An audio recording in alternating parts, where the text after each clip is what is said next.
Metro wasn't here last episode, so I do want to know what your take was on not just the Drake live stream, but the 20v1 specifically, because he's getting called out a lot. Fantano was trying to like roast him. Like a lot of people are trying to discredit Drake. This guy's a professional podcaster. Hold on. Of the 20v1. One take, Drake. Like silly? Like silly. A little silly? Yeah. I am absolutely, by the way, you can look me dead in my eyes. If you say do it, I would believe it. Okay. You're saying this, and now I'm gonna like test it. Okay. What do we, just give me like one. Would you bark for me? Good boy. For all the dogs. I get, yeah, you know. What is this? What is Drake even doing? Like, the 3 albums that he just dropped are currently melting off of the charts. So much for Iceman. And rather than finding a way to actually make some music that has any true, real, serious, lasting power, he's doing a dating show where he's barking in front of a goth girl. This man is more of a meme than an actual rapper at this point. If you want to consensually bark at a goth girl, fine, do it. I don't want to yuck anybody's yum. But come on, Drake is not a freak like that. He's doing it because of the way that. How do you know, bro? How do you know? Like, yeah, like, are you in a man's bedroom or something? Respectfully, I ain't never seen Anthony Fantano with no girl ever. He probably has like a wife or something. Like he found his one shotty and then he held on to it close. You know No, what I mean? he had a wife, black woman, and she left him like I think 2 years ago or something like that. And that's how how I found out. Drake? He called him out in the freaking comments, or not in the comments, in the DMs.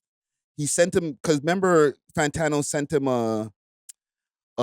he made a video saying that Drake sent him a DM about a recipe, about like a cookie recipe or something like that. But it was like a fake DM that he had between him and Drake, and he was like, "Thanks, Drake," and it was just like he was just trying to be funny. Drake sent him a real DM. So your existence is like a light 2. No, a light 1. And the only reason it's a light 1 is because you managed to marry a black woman. That's how I found out, bro. That's a solid roast. Yeah, bro. But he got really cheesed over something that was actually a joke, but he probably knew it was a joke and just still wanted to rag on this guy. So the man had one girl, lost the girl. We haven't seen him with no girl since. Yeah, but besides him, Wayno, I ain't seen him with no girl other than the Deska. You know what I mean? Don't do that. No, hold on, bro. Because it's only like the incel mans and like it's only the incel crowds. Yo, why is the rapper surrounded by 20 girl? Why is he barking? You know what I mean? Like, why do you think the rapper is surrounded by 20 girl? You want him to be surrounded by 20 mans? Because he's certified lover boy.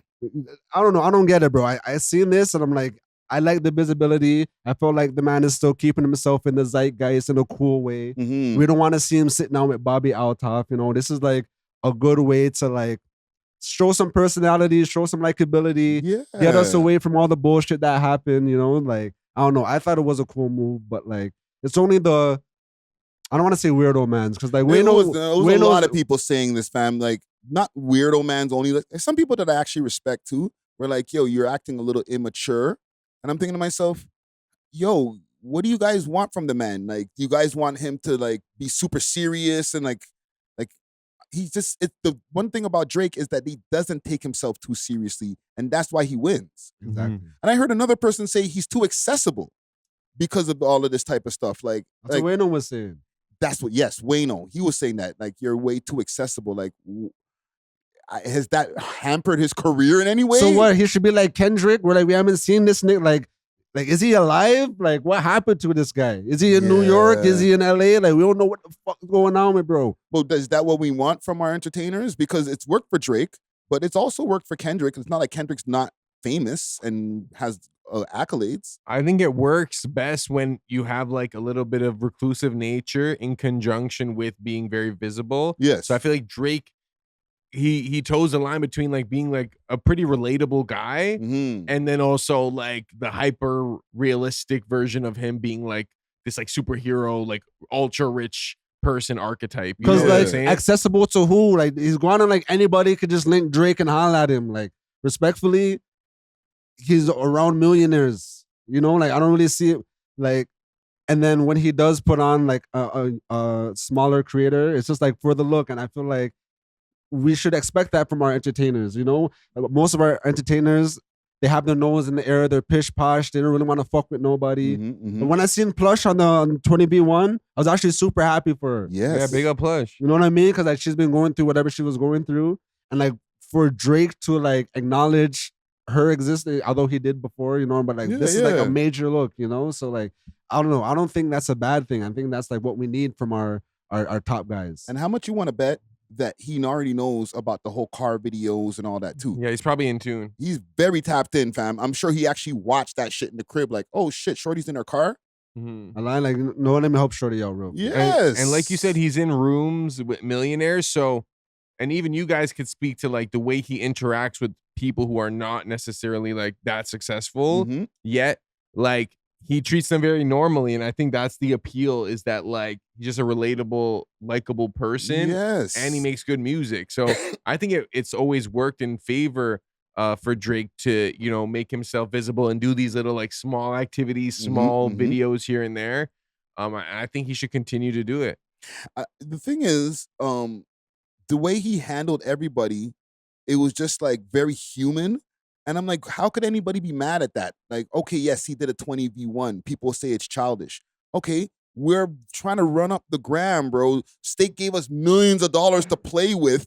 Let's play. And it's not like he just popped out with a 20v1. Like, look at what he did in conjunction with everything else. Like, he did the woman's dinner where he's giving out bread. Yes. The 20v1 where he's giving out bread. Like, it's clear that he's just trying to show love to just humans, like people that showed love to him, people that like might need the help. He's just trying to like give back with the resources that he has, you know? And he got to get his narrative off too. Because remember, he said my second 20v1 was way more fun than the first. That was a bar. Right? So 20v1, it makes sense. Like I'm thinking to myself, like, what the fuck is wrong with you guys? Like, do you guys just not like the internet or something like that? Like, the people who are complaining are benefiting from complaining about it. Keep that in mind. So the fact that he did it, you should thank him in the first place. And I don't know about y'all, but was your feed just full of just clips from that? Yes. Like everyone was clipping it. So he kind of broke the internet with it. And I think the video is probably at like, what, 5 million views or something now? Like the Nelk video. So I think they did what they had to do. Shout out Kick. Shout out Kick. And shout out Drake. Because everybody won from that. Even the people who hated on it. Think about what I just said. Yeah. The people who hated on it made videos like, what is wrong with you? You're so immature. 50,000, whatever kind of views. Right. You get your AdSense. The people who loved it, they and just clipped it up or whatever, they get their money from whatever clippers make and stuff like that. Everybody wins. So what's there to complain about? And like, what's the opposite? Okay, let's say every celebrity pulls the recluse shit, the mysterious shit. It's like, what our man's gonna react to? What our man's gonna... Where's the content going to come from? You see, the thing is, some of those people are old school.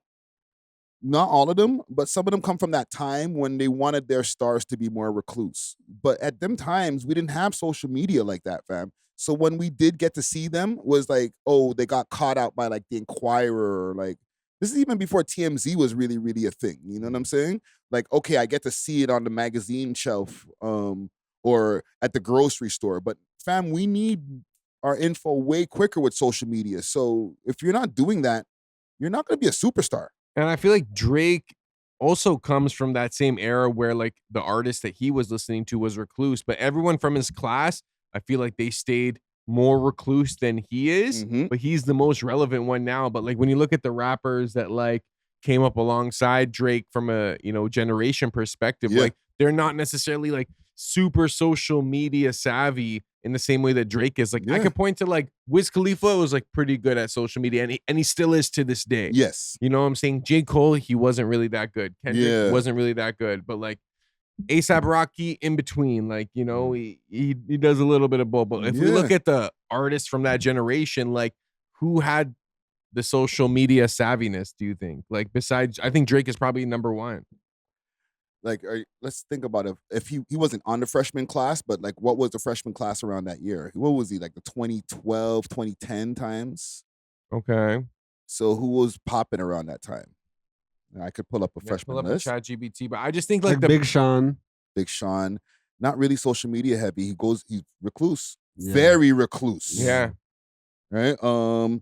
Rappers that came out. Would you say Lil Wayne is recluse? Like he's a little older, obviously, but like in general, from a social media perspective, Now he is. Yeah, but he never adapted to social media age. He's not my generation, but he's more from that time.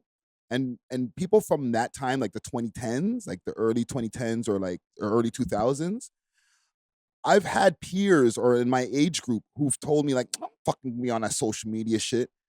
And they had to learn to get onto it by the time they got to like 2019, fam, 2020, because it's like, fam, you want to be a rapper still. One, you're getting too fucking old, but then you're acting like it's a stunt to not be on social media because all of these fucking losers and geeks are up on the gram posting their food and whatever.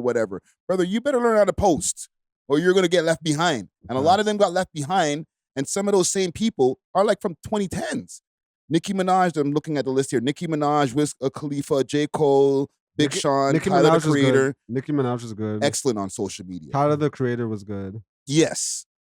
Who else could I see from this time? Mac Miller, R.I.P. Waka Flocka. He's pretty good on social media now. Right? Yeah, he's in. You know, he's involved with some Tamil movie here. I did not know that. Yeah, he's like, I think he's part of the production and he's in it. Correct me if I'm wrong, someone, but he's like helping create this Tamil movie in Canada. Yeah. Wow. You know, all these guys that I just mentioned, they're all in their like 40s.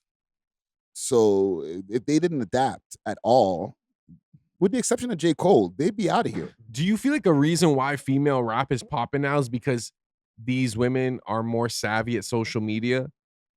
I think just social media is more savvy, period, and they have good people on their team. Some of them are savvy on their own, right? They've created a presence before they were even rappers. But some, like, just when you become a female rapper, you better have a team that knows how to clip you.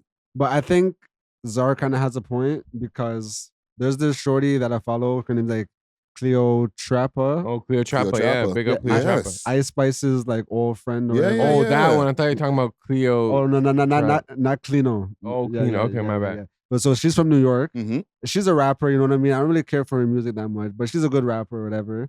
But like, I follow her because of her social media posts, you know? Like, yeah, she pretty when she posts her pics, and she also like goes on like these rants or whatever.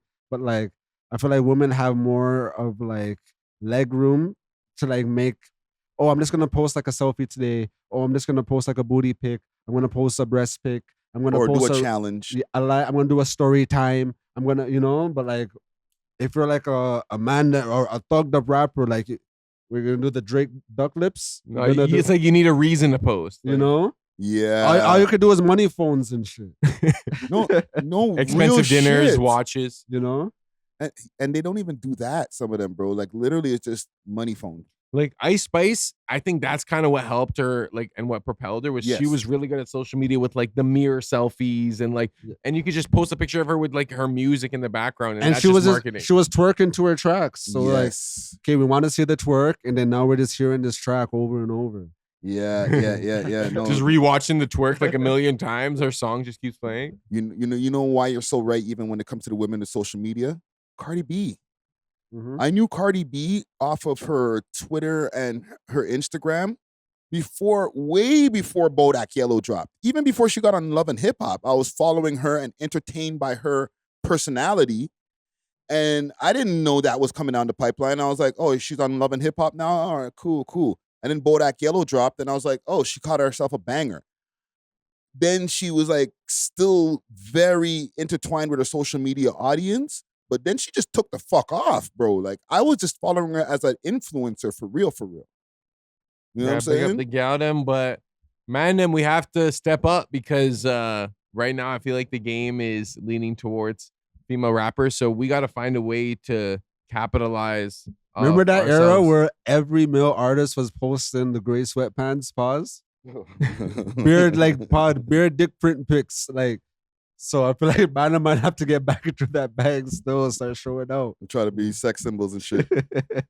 We love hip hop. If you enjoyed this video, please make sure to check out these other videos on the screen and make sure to like and subscribe. We love hip hop.